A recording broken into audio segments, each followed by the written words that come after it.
오늘 하나님께서 주시는 말씀 보도록 하겠습니다.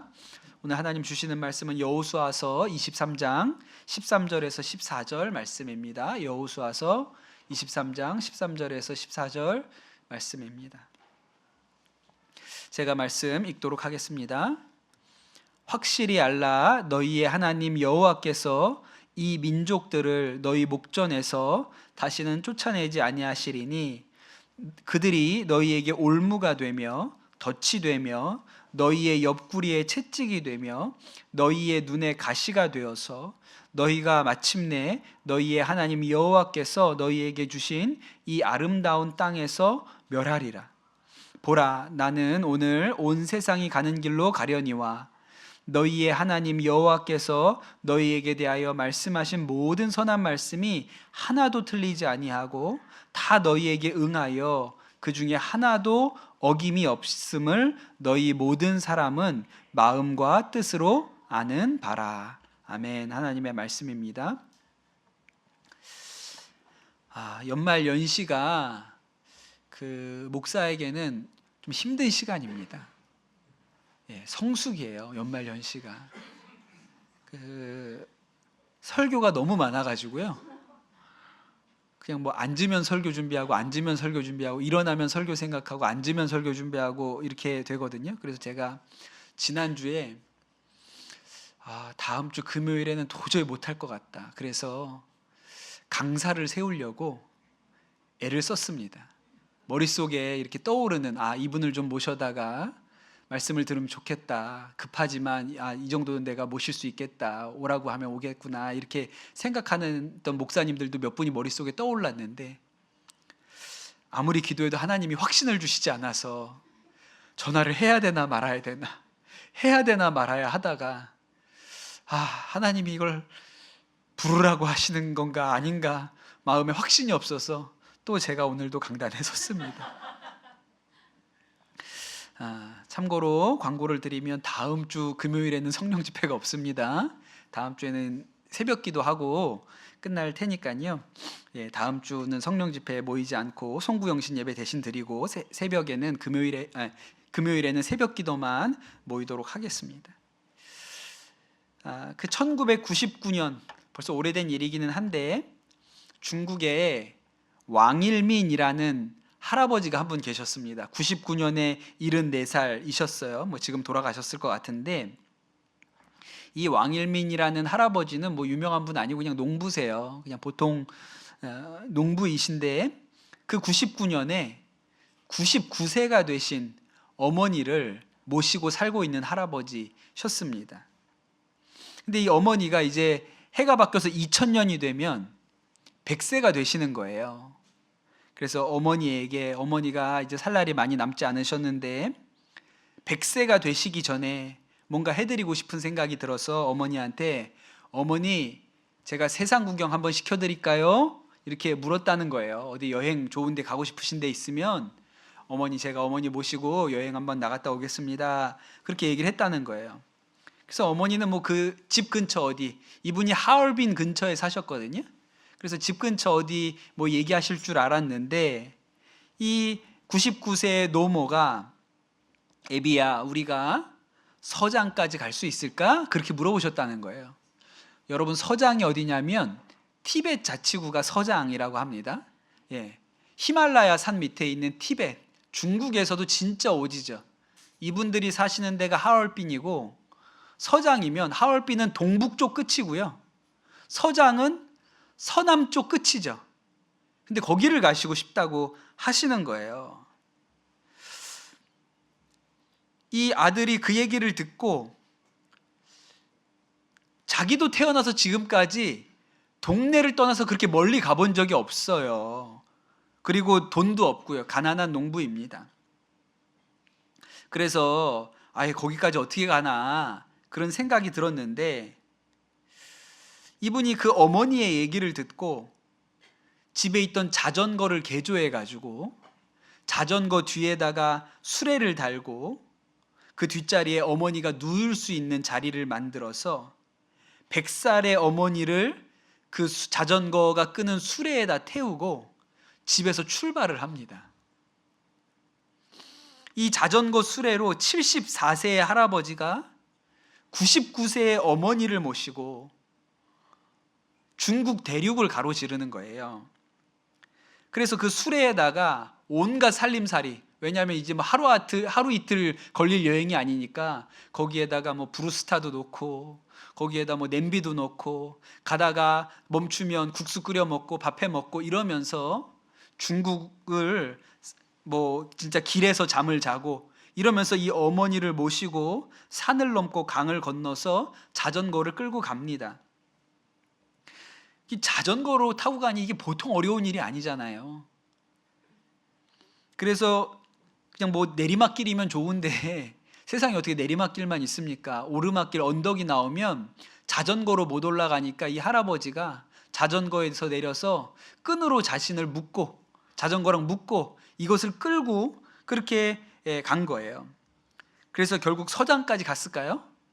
서장까지 못 갔는데 남쪽 끝인 해남도 하이난까지, 저 북쪽 끝에서 저 남쪽 끝인 하이난까지 갔는데 거기까지 갔다가 다시 자전거로 돌아왔어요. 그러니까 중국에서는 아주 유명 인사가 됐습니다. 여행이 끝났을 때는 방송사에서 촬영을 하고 다큐멘터리로 만들어지고 그랬거든요. 그렇게 출발해서 돌아올 때까지 얼마나 걸렸냐면 900일이 걸렸어요. 99세에 떠난 소풍을 떠난 할머니가 돌아와 보니까 101살이 돼 계신 거죠.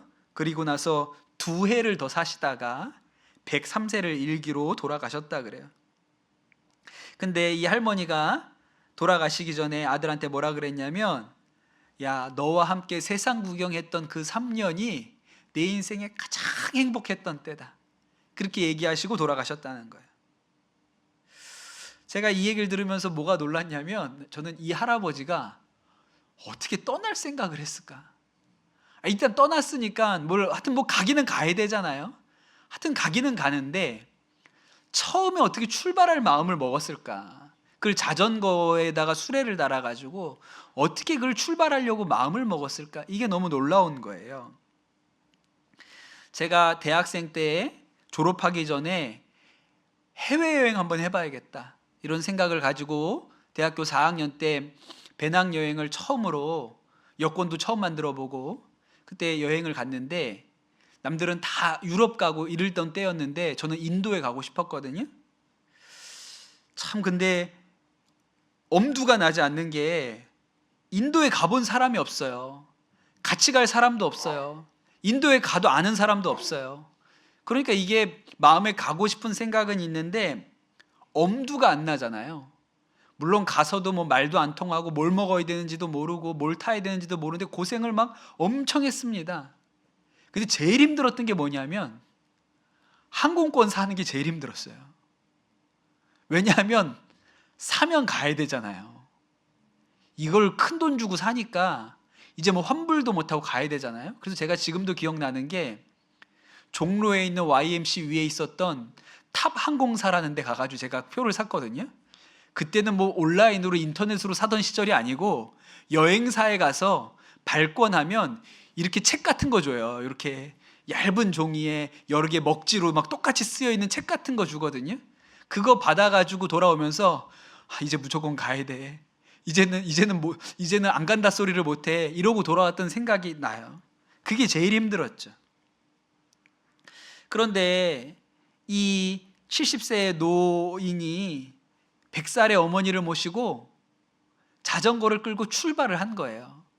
저는 그 결심이 진짜 대단한 결심이라는 생각이 듭니다. 이분이 책에다가 뭐라고 썼냐면 이렇게 썼어요. 그 출발할 때 마음에 대해서 이렇게 썼습니다. 자신이 없었다. 아무래도 턱없는 일 같았고 어머니의 건강이 걱정되는 것도 사실이었다. 그러던 어느 날 아침 눈을 뜨자마자 야, 그래 어머니가 가보고 싶어 하시는데 일단 갈 수 있는 데까지 가보자 라는 생각이 들었다. 그러고 출발했다는 거예요. 여러분, 저는 우리가 한 해의 마지막 금요 성령 집회를 오늘 하는데 여러분, 하나님께서 우리 가운데도 그런 용기와 믿음을 주셔서 내년을 넉넉하게 살아낼 수 있는 힘을 주시게 되기를 바랍니다. 우리가 11월부터 새벽마다 여호수아서 말씀을 계속 묵상하고 읽었거든요. 그리고 이제 2025년 그 다음 주에 이 여호수아서가 다 끝나게 됩니다. 제가 이 마지막 성령 집회 때 여호수아서 말씀으로 여러분하고 같이 말씀을 정리하고 새해를 시작하면 좋겠다는 생각이 들었는데, 그 여호수아서가 24장으로 끝납니다. 24장에 여호수아가 이제 죽는 장면이 나오면 여호수아서는 끝나는 거예요. 여호수아가 죽을 때 나이가 110세였습니다. 그 할머니보다도 7년을 더 사셨어요. 오래 사셨죠. 23장에 오늘 우리가 읽은 말씀이 23장인데, 23장은 여호수아가 죽기 전에 그 백성들에게 남기는 유언의 말씀이거든요. 거기도 보면 14절, 오늘 우리가 읽은 말씀에 보면 뭐라고 나오냐면, 보라 나는 오늘 온 세상이 가는 길로 가려니와, 이렇게 나오죠. 여호수아가 이제 죽을 때가 다 되었고 이제 자신의 죽음이 임박했다는 것을 그가 알고 있다는 것을 우리가 말씀을 통해서 알 수가 있습니다. 그리고 나서 뭐라고 얘기하냐면, 너희의 하나님 여호와께서 너희에 대하여 말씀하신 모든 선한 말씀이 하나도 틀리지 아니하고 다 너희에게 응하여 그 중에 하나도 어김이 없음을 너희 모든 사람은 마음과 뜻으로 아는 바다, 그랬어요. 하나님께서 이 이스라엘 백성에게 주셨던 약속이 있고 말씀이 있죠. 그들이 가나안 땅 들어가게 될 때 하나님이 주셨던 약속이 있어요. 그런데 여호수아가 뭐라고 얘기하냐면, 그 말씀 중에 하나도 응답되지 않은 것이 없다, 다 이루어졌다, 그렇게 얘기를 하는 거예요. 모세가 죽고 이제 여호수아가 그의 후계자가 되어가지고 요단강을 건너기 전에 이 여호수아가 얼마나 두렵습니까? 그 진짜 쟁쟁한 스승님, 평생 동안 이스라엘을 이끌어 왔던 모세가 죽고 이제 자신이 그 역할을 대신해야 되잖아요. 그런데 그때 그가 요단강 건너기 전에 두려웠을 그때 하나님께서 뭐라고 말씀하셨냐면, 네가 밟는 모든 땅이 다 내가 너에게 줄 것이다, 네가 밟는 모든 땅이 이 백성의 땅이 될 것이다, 그렇게 약속을 하셨거든요. 그런데 여호수아가 죽을 때가 되니까 하나님이 그때 하셨던 말씀 중에 하나도 어김없이, 하나님이 주셨던 약속이 하나도 어김없이 다 이루어졌다는 거예요. 하나님의 선하신 말씀이 다 이루어졌다고 그렇게 얘기를 합니다.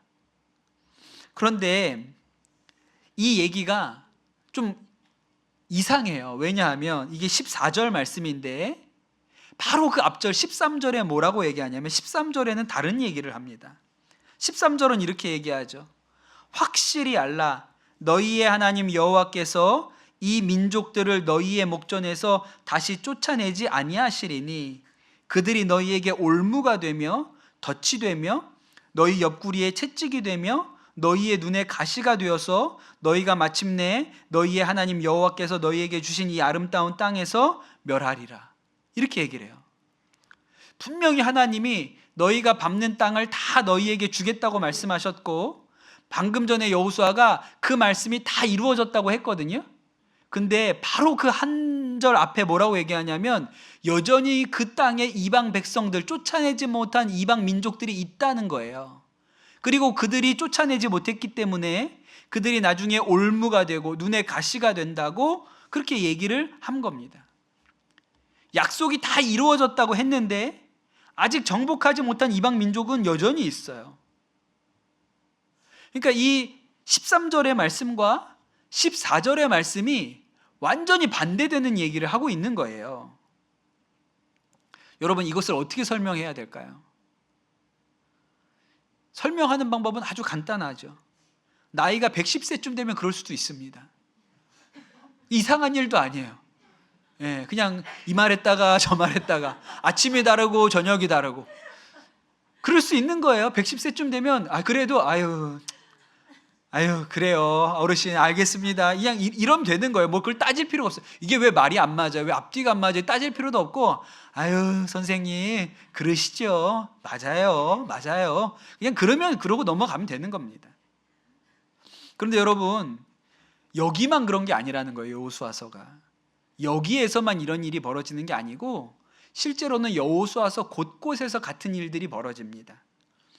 여호수아서 11장 23절, 그 11장의 마지막 절이거든요. 이렇게 나옵니다.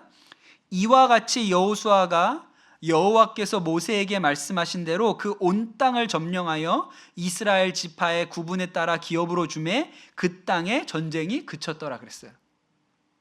온 땅을 점령했고 이제 땅을 나누어 줬고 전쟁이 끝났다고 11장 23절에 얘기하거든요. 그리고 12장에는 모세와 여호수아가 정복한 땅의 목록이 쭉 나열돼서 나와요. 그리고 13장 1절로 들어가면 어떻게 나오냐면 이렇게 나와요. 여호수아가 나이가 많아 늙음에 여호와께서 그에게 이르시되 너는 나이가 많아 늙었고 얻을 땅이 매우 많이 남아 있도다, 이렇게 나와요. 11장 23절에는 다 정복했고 전쟁이 끝났다 그래 놓고 13장 1절에 가면 아직 여호수아가 정복하지 못한 땅이 많이 남아 있다고 나와요. 그러니까 이게 어려운 일입니다. 이 여호수아서가 그냥 읽으면 잘 모르는데 우리가 말씀을 주의 깊게 읽으면 이렇게 상반되는 말씀들이 계속 반복되어 나오는 것을 보게 돼요. 성경학자들이 하나님께서 약속으로 주시겠다고 하신 땅을 지금의 지도상에 그려보고, 옛날에 지도가 없었으니까 지금 지도에다가 하나님이 주시겠다고 한 땅을 지도에다가 빨간색으로 표시를 해보고, 실제로 여호수아 시대에 정복한 땅을 또 파란색으로 표시해 보잖아요. 그럼 파란색이 월등히 적어요. 하나님이 약속한 땅에 비해서 실제로 점령한 땅이 훨씬 적습니다. 반도 안 돼요.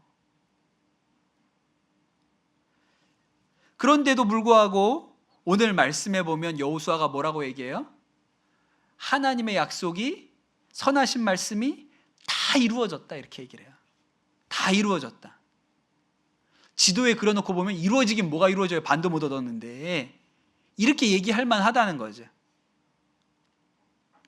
여러분, 이것을 어떻게 설명해야 될까요? 여러분, 하나님의 말씀이 여러분 진리라고 믿으세요? 하나님의 말씀이 참이십니까? 그렇죠. 하나님은요, 태초에 빛이 있으라 하시면 어떻게 돼요? 빛이 있어요. 제가 빛이 있으라 그런다고 빛이 켜지 있지 않습니다. 예, 우리 애들한테 불 좀 켜라 그래도 말도 안 들어요, 제가 말하면. 근데 하나님의 말씀은 그냥 하나님이 빛이 있으라 그러면 빛이 있죠. 그게 하나님의 말씀이 진리라는 거거든요. 하나님은 말씀하시면 그것이 곧 실제예요. 그게 우리와 다르죠. 우리는 말하면 그 말이 그냥 뻥일 수도 있고 이루어지지 않는 것도 많지만, 하나님은 말씀하시면 그 말씀이 곧 참입니다. 그냥 이루어지는 거예요.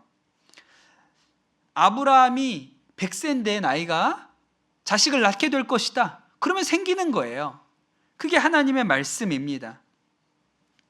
그러니 하나님께서 여호수아에게 아직 가나안 땅에 들어가지 않았는데 내가 이 땅을 다 너희에게 주겠다 약속하시면, 말씀하시면 주신 거예요, 안 주신 거예요? 그건 주신 거예요. 아직 들어가서 차지 않았지만 하나님께서 여호수아한테 네가 밟는 모든 땅을 다 너희 것이 될 거야 라고 얘기하셨으면 주신 거예요, 안 주신 거예요? 주신 거예요. 그건 이미 받은 거죠. 제가 만약에 얘기해서 여호수아 네가 가가지고 밟는 땅이 다 너네 땅이 될 거야 라고 얘기하면, 근데 너 왜 나한테 반말하니? 저한테 이렇게 얘기하겠죠. 그래서 제가 한 말은 아무 소용이 없는 거예요. 그러나 하나님께서 주겠다고 말씀하셨으면 그건 이미 주신 거예요. 하나님의 말씀이니까. 그런데 이 땅은 다 하나님께서 주시겠다고 하신 땅입니다. 그런데 왜 하나님이 주시겠다고 한 땅을 이 백성들이 다 차지하지 못했을까요? 왜냐하면 그 말씀을 믿고 그들이 그 땅을 차지하러 가지 않았기 때문에 그래요. 하나님의 약속은 주어졌는데 그 땅을 얻으려고 싸우러 나가질 않았어요. 그래서 얻지 못한 것입니다. 여러분, 하나님의 약속이 마치 감나무 아래에서 감이 떨어질 때를 기다리면서 입을 벌리고 있는 것이 하나님의 말씀을 기다리는 태도가 아니라는 거예요. 하나님께서 우리에게 말씀을 주셨으면, 약속을 주셨으면 우리가 가져야 될 온당한 태도는 그 약속을 믿고 그 약속을 성취하고 차지하기 위해서 싸우러 나가는 게 우리가 해야 되는 태도인 거죠. 그냥 가만히 약속이 있었으니까 그냥 내 입으로 감이 떨어지겠구나, 그러고 입만 벌리고 있는다고 약속이 성취되는 게 아니라는 것입니다. 하나님의 약속이 마치 마술 램프처럼 그냥 문지르면 요정이 튀어나와서 뚝딱 소원을 들어주는 게 아니고, 하나님이 약속을 주셨기 때문에 그 약속을 믿고 싸우러 나간 사람, 차지하러 나간 사람이 하나님께서 우리에게 주신 그 약속이 이루어지는 것을 보게 되는 것이죠. 여호수아서 18장에 보면 말씀에 이렇게 나와요. 여호수아서 18장 2절에서 3절에 보면 이런 말씀이 나옵니다. 그러나 이스라엘 자손 중에 그 기업의 분배를 못한 자가 아직도 7지파나 있다 그랬어요. 12지파 중에 5지파만 땅을 얻었고 땅을 얻지 못한 지파가 7지파나 있어요. 그런데 그 뒤에 뭐라고 나오냐면, 너희가 언제까지 땅을 점령하러 가기를 지체하겠느냐, 미루겠느냐, 야, 안 싸우러 나가고 뭐하냐 너네는. 7지파 니넨 땅도 못 얻었는데 왜 싸우러 나가지를 않느냐, 이렇게 하나님께서 묻는 말씀이 나와요. 흔히 우리가 여호수아서 생각하면 여호수아 말고 여호수아에서 나오는 가장 유명한 인물이 누구죠? 갈렙입니다. 갈렙은 85세에 이 산지를 내게 주소서, 이렇게 이야기하고 헤브론이라는 성읍을 그가 싸우러 나가서 차지하거든요. 이 갈렙 얘기가 여호수아서에 2번 나옵니다. 한 번 나오는 게 아니라 2번 나와요. 그리고 사사기에 가잖아요. 사사기도 앞에 이 얘기가 또 나옵니다. 갈렙 얘기가 엄청 많이 나오는 거예요. 왜 이렇게 갈렙 이야기가 많이 나올까요? 너무 자랑스러우니까 그렇죠. 그렇게 싸우러 나간 사람이 별로 없는 거예요. 갈렙 말고도 싸우러 나간 사람이 많잖아요. 그럼 다 나오겠죠. 근데 갈렙만 싸우러 나갔고 나머지는 그렇게 용기 있게 싸우러 나간 사람이 별로 없어요. 그래서 갈렙 얘기만 주구장창 나오는 거예요. 갈렙이 속했던 지파가 유다 지파고, 유다 지파와 동시에 쌍벽을 이루었던 큰 지파가 에브라임 지파거든요. 그런데 17장에 가면 무슨 얘기가 나오냐면, 이 에브라임 지파 그리고 므낫세 지파, 여기는 다 요셉의 자손들이죠. 에브라임도 요셉의 아들이고 므낫세도 요셉의 아들이잖아요. 그 에브라임 지파와 므낫세 지파가 여호수아를 찾아옵니다. 찾아와가지고 뭐라고 얘기하냐면, 여호수아님, 우리 지파가 되게 크거든요. 다른 지파들보다 큰데 우리도 제비를 한 번밖에 못 뽑았는데 이러면 우리가 땅을 충분히 얻을 수가 없습니다. 그러니까 우리는 제비를 한 번 더 뽑아가지고 땅을 좀 더 받게 해주세요. 그렇게 와서 부탁을 해요. 왜냐하면 여호수아가 에브라임 지파였거든요. 여호수아가 뭐라고 얘기하냐면, 아니라고, 당신들에게 제비를 한 번 더 뽑을 게 아니고 당신들의 숫자가 많고 힘이 강하니 싸우러 올라가서 땅을 차지하라. 저 산간 지역이라도 올라가서 너네가 싸워서 전쟁을 해서 빼앗으려고만 하면 하나님께서 이미 주셨으니까 능히 차지할 것이다, 이렇게 얘기를 하거든요. 요셉 지파가 뭐라고 얘기해요? 아우 선생님, 저기 사는 백성들은요 철병거가 있어요. 철병거가. 쟤네들은 탱크를 가지고 있다고요. 어떻게 가서 저걸 빼앗아요? 못 싸워요. 못 싸워. 저 철병거를 우리가 무슨 수로 가서 물리칩니까? 그러고 싸우러 가지를 않아요. 그래서 이렇게 하나님이 분명히 주셨다고 했는데 싸우러 나가면 그 땅이 너희의 것이 될 거라고 얘기를 하셨음에도 불구하고 그들이 싸우러 나가지 않았기 때문에 가나안 땅에 들어왔지만 그들이 이방 족속들과 같이 그냥 섞여서 살 수밖에 없는 형편이 된 것입니다. 그런데 여러분, 우리가 신앙생활하는 모습을 가만히 보면 우리도 그럴 때가 많다는 거예요. 우리가 하나님 앞에 받고 싶은 건 있어요. 요셉 지파처럼 땅은 받고 싶어요. 그런데 어때요? 싸우러 나가기는 싫어요. 우리가 그런 태도로 신앙생활을 많이 합니다. 여러분이 잘 아실란가 모르겠는데 제가 한때는 꽤나 잘 나가는 성경 강사였던 때가 있습니다. 늘 제 반은 수백 명의 그 학생들이 제 강의를 듣고자 열광했던 때가 소시적에 제가 있었거든요. 제가 그 선한 목자교회에 있을 때 그 성경 통독반 강사를 꽤나 오래 했어요. 근데 그렇게 제가 해마다 성경을 열심히 가르쳤는데 처음에 되게 열정을 가지고 가르쳤거든요. 근데 가르치면 가르칠수록 제가 깨닫게 된 게 있는데 성도들이 성경을 알고 싶은 열망이 있어요. 마음에 성경을 좀 잘 알고 싶다. 내가 누가 성경에 대해서 물어보면 잘 설명하고 성경에 대해서 많이 아는 사람이 되고 싶은 열망이 있거든요. 그런데 동시에 그런 마음은 있는데 성경을 읽는 것을 싫어하는 마음도 있어요. 성경을 잘 알고 싶은데 읽기는 싫고 공부하는 건 더 싫어요. 네. 그래서 강의는 열심히 듣고 이렇게 듣는 것 같아요. 나중에 시험을 보면 성적이 형편없어요. 열심히 하는 분들은 소수예요. 제가 보면 한 10%? 강의 듣는 분들 중에 정말 뭐 읽어오라 그러면 읽어오고 외워오라 그러면 외워오는 분들은 전체 수강생 중에 한 10% 내지 한 15% 정도만 있어요. 매번 거의 모든 클래스가 그래요. 한 절반쯤 지나가면 한 3분의 1쯤은 빠져나갑니다. 그래서 끝까지 가는 분들도 귀해요. 안 읽고 공부 안 하는데 하여튼 출석은 끝까지 해. 그런 분들도 귀해요. 근데 열심히 읽고 열심히 공부해서 따라오는 분은 전체 중에 한 15% 정도예요. 그러니 여러분, 성경을 알고 싶기는 해요. 지식이 많이 있으면 좋겠어요. 그런데 싸우러 올라가고 싶진 않아요. 읽고 공부하고 싶은 생각은 없어요. 우리가 이런 태도로 신앙생활을 많이 합니다.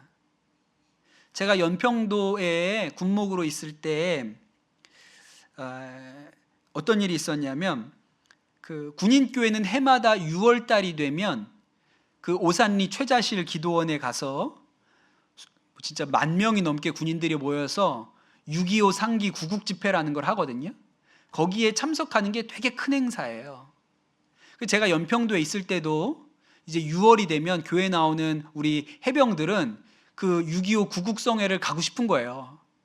일단 연평도에 있으면 하여튼 선 밖으로 무조건 나가고 싶어. 무슨 일이든지 하여튼 무슨 핑계를 대서든지 선 밖으로 나가고 싶거든요. 근데 얼마나 좋아요. 6.25 구국성회로 이렇게 나가게 되면. 그래서 이제 6.25 구국성회 갈 친구들을 이제 6월 달이 돼서 모집을 했는데 2009년 이때가 남북 관계가 굉장히 냉각되는 때였습니다. 그 이명박 대통령이 집권하고 나서 남북 관계가 순식간에 굳어졌거든요. 그게 진짜 그 연평도 같은 섬에서는 몸으로 와요. 남북 관계가 대치되고 국면에 있다는 게. 북한이 5월 달에 핵실험을 했고 그 다음에 전면 대결 태사라 그래가지고 막 이제 막 엄포를 놓고 이러던 시절이에요. 그러니까 이제 6월이 됐는데 제가 이 애들을 데리고 구국 집회를 가야 되는데 이걸 부대장님 허락을 맡아야 되는 거예요. 근데 아무리 생각해도 제가 그냥 군종 목사지만 뉴스도 보고 군대 돌아가는 것도 알잖아요.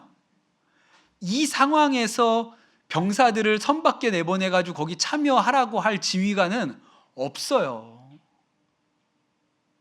그러니까 제가 이걸 얘기를 해야 되나, 지휘관한테, 저희 부대장한테 이거를 허락을 받고 보내달라고 해야 되나 말아야 되나 고민이 드는 거예요. 괜히 제가 애들 데리고 나간다 그러면 그냥 제 생각에는 10중 8구는 이럴 거예요. 목사님, 뉴스도 안 보십니까? 아니 지금 어느 때인데 병력을 빼가지고 지금 거기를 갔다 오신다고 하십니까? 목사님, 우리가 지금 그럴 때 아니라고. 가가지고 제가 우리 부대장한테 이런 얘기 듣고 들어오면 얼마나 좀 창피해요. 그러니까 올라가서 이 얘기를 해야 되나 말아야 되나 이런 생각이 드는 거죠. 고민을 하다가 옆에 부대가 어떻게 하는지 봐야겠다. 그래서 백령도에서 목회하는 목사님한테 전화를 했어요. 백령도의 목사님한테 전화를 해서 이번에 백령도에서는 6.25 구국집회 가냐고 물어보니까 안 간다는 거예요. 지금 때가 어느 때인데 가냐고. 안 간다는 거예요. 아, 그렇죠? 그래가지고 그럼 우리도 가지 말아야겠네요. 그리고 제가 전화를 끊었거든요. 우리도 가지 말아야겠다 이렇게 생각을 했는데, 계속 마음에 한 가지 걸리는 거는 거기 간다고 뽑아놓은 애들이 있는 거예요.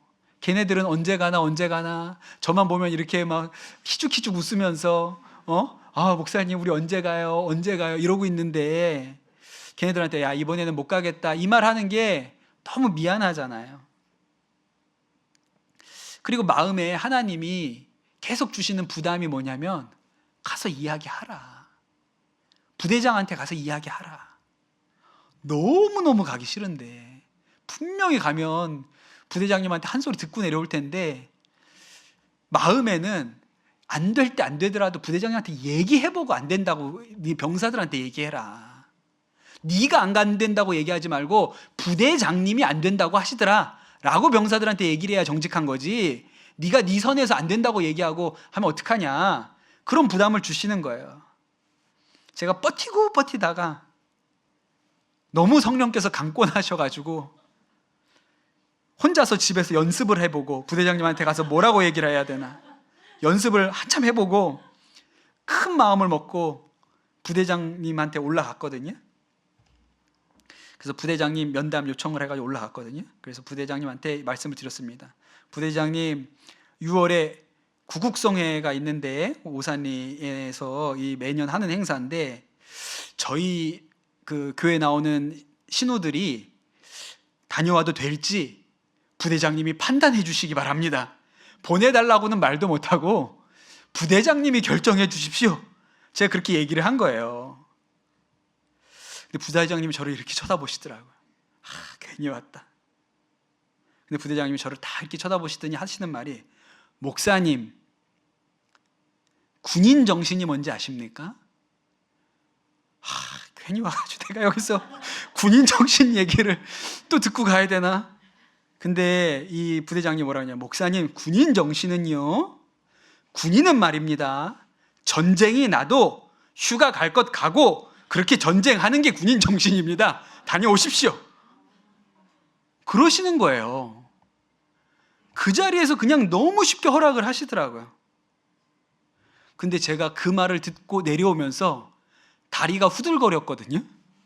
하도 긴장을 해서 나오면서 다리가 후들거렸는데, 제 마음에 무슨 생각이 들었냐면, 하나님이 보내려고 준비를 다 해놓으셨는데 제가 올라가서 말을 안 해서 못 갈 뻔한 거예요. 하나님은 우리 장병들 예배드리고 은혜 받는 자리에 보내려고 이미 계획을 해놓으시고 준비를 해놓으셔서 부대장의 마음을 이미 부드럽게 다 만들어 놓으셨는데, 제가 올라가서 얘기를 안 해서 못 갈 뻔한 거예요. 부대장 때문에 못 가는 게 아니고, 북한 때문에 못 가는 게 아니고, 제가 올라가서 그 얘기를 안 해가지고 못 가는 거예요. 제가 그 생각을 하니까 아찔한 거예요. 야, 나 때문에 못 갈 뻔했구나. 이게 북한 때문에 못 간 것도 아니고, 부대장 지휘관 때문에 못 간 것도 아니고, 나 때문에 못 갈 뻔한 거구나. 내가 가서 말을 안 해서. 그랬던 일이 있어요. 여러분, 우리가 하나님 앞에서 하는 일 중에 많은 부분이 이렇다는 것을 알아야 돼요. 하나님이 주시겠다고 약속을 하셨거든요. 그럼 우리는 그 약속을 붙들고 올라가야 돼요. 말을 해야 된다고요. 도전을 해야죠. 근데 우리가 어떻게 해요? 우리가 안 해서 못 얻어요. 우리가 시작을 안 했어요. 사도행전 16장 31절에 너무 유명한 말씀이 있습니다. 주 예수를 믿으라. 그리하면 너와 네 집이 구원을 얻으리라. 여러분, 너무 복된 말씀인데, 그런데 여러분, 이 말씀은 내가 예수 믿으면 저절로 우리 가정이 다 예수 믿게 될 것이다, 내가 예수 믿으면 최종적으로 우리 집의 모든 사람들이 다 구원으로 연결될 것이다 라고 말씀하시는 게 아니죠. 예수님 믿으면 너와 내 집이 구원을 얻는다는 말은 내가 예수님을 믿었으니 하나님께서 우리 가족도 다 구원해 주시겠구나 라고 이 약속의 말씀을 믿고 내가 가서 복음 전하고 교회 가자고 하고 예수 믿으라고 하고 잘 해주고 섬기고 구슬리고 베풀고 그래가지고 그 마음을 녹여서 내가 전도하면 그 식구들도 구원받게 되는 일이 열릴 거라는 얘기지. 내가 아무것도 안 하는데 이 말씀만 있다고 그냥 저절로 우리 가족이 다 교회 따라 나오게 된다는 얘기가 아닌 거예요. 이 말씀을 약속의 말씀이라고 믿으면 주셨다고 얘기하셨으니까 구원을 받게 하셨다고 하셨으니까 그럼 가서 내가 얘기를 해야겠네. 교회 나오라고. 이러고 가서 전도를 해야 이 말씀이 성취되는 거죠. 그냥 약속이 있으니까 우린 약속을 믿고 전도하러 가는 거예요. 그래야 믿음을 쓰는 것입니다. 마태복음 7장에 구하라 그리하면 너희에게 주실 것이요 찾으라 그리하면 찾아낼 것이요 문을 두드리라 그리하면 너희에게 열릴 것이니 구하는 이마다 받을 것이요 찾는 이는 찾아낼 것이요 두드리는 이에게는 열릴 것이라 그랬습니다. 여러분, 하나님께서 우리에게 기도하면 주신다고 말씀하셨어요. 그럼 우리 어떻게 해야 돼요? 이 말씀을 믿고 기도하러 가야 될 거 아니에요. 주신다고 하셨으니까. 한 번 기도해보고 안 되잖아요? 왜 안 되지? 주신다고 하셨는데? 그럼 2번 하고. 왜 안 되지? 하나님 주신다고 하셨는데? 그렇게 기도하는 거죠. 새벽에 저녁에 시간 내서 기도의 자리로 나가는 거예요. 그런데 대부분 어떻게 해요? 1번, 2번, 3번 해보고 왜 안 돼? 그러고 그냥 덮어버려요. 그게 아니고 하나님이 주신다고 약속을 하셨으니까 구하라 그럼 주신다고 두드리라 그럼 열린다고 하셨으니까 그럼 가서 두드려야지. 그리고 두드리러 나오면 되는 거죠. 그런데 문제는 해결됐으면 좋겠어요. 그런데 기도하는 건 귀찮아요. 받고는 싶어요. 근데 기도할 시간은 없다 그래요. 요셉 지파 같은 거예요. 땅은 얻고 싶은데 싸우러 가기는 싫어요. 제비만 한번 더 뽑게 해달라고. 그렇게 하는 것이 꼭 우리가 신앙생활할 때 우리가 보여주는 모습과 비슷합니다. 예수님께서 그 나사로가 병이 들었다는 이야기를 사람들을 통해서 이제 전해 들으셨어요. 그 얘기를 듣고 나사로의 집 베다니로 오시는데 와 보니까 이미 나사로가 죽은 거예요. 마르다가 예수님을 붙들고 예수님이 여기 같이 계셨더라면 우리 오빠가 죽지 않았을 텐데요. 그럽니다. 그리고 예수님께서 마르다한테 네 오빠가 살아날 거다. 그렇게 얘기를 하세요.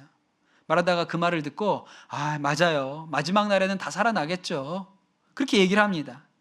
그랬더니 예수님께서 정색을 하시면서 마르다한테 다시 얘기를 하세요.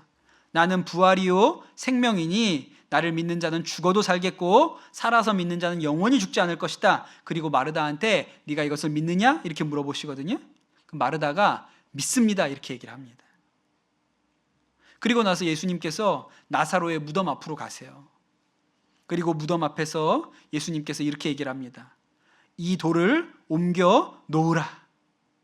그랬더니 마르다가 그 말을 듣고 뭐라고 얘기하냐면 주님, 벌써 죽은 지 나흘이나 돼서 썩은 냄새가 납니다. 그렇게 얘기를 하거든요. 마르다가 좀 전에 믿는다 그랬어요. 믿는다고. 주는 부활이요 생명이니 주를 믿는 자는 죽어도 살겠고 살아서 믿는 자는 영원히 죽지 않을 것이다. 예수님 말씀하시니까 마르다가 분명히 믿는다 그랬거든요. 근데 무덤 앞에 가서 뭐라 그래요? 죽은 지 나흘이나 돼서 썩은 냄새가 나요. 못하겠다는 거예요. 근데 여러분, 마르다의 대답이 틀렸어요. 왜냐하면 만약에 예수님이 마르다야 너 가가지고 죽은 나사로를 일으켜 세워 라고 말하면 주님, 제가 죽은 사람을 어떻게 세워요? 죽은 사람을 어떻게 살려요? 저는 못합니다. 죽은 지 나흘이나 되어서 냄새가 나는데 저 사람이 어떻게 살아나요? 이렇게 하면 맞죠. 근데 예수님이 마르다한테 죽은 사람 살리라고 얘기를 안 하셨어요. 뭐 하라고 하셨어요? 돌문 옮겨 놓으라 그랬어요. 돌문 옮겨 놓으라. 죽은 사람을 살리라고 얘기하지 않고 돌문을 치우라 그랬어요. 나사로가 죽었는지 살았는지 아무 상관이 없는 거예요. 마르다는 뭐만 하면 돼요? 돌문만 치우면 되는 거예요. 이거는요, 불가능한 일도 아니고요, 힘이 뭐 대단해야 되는 일도 아니고 못할 일이 아니에요.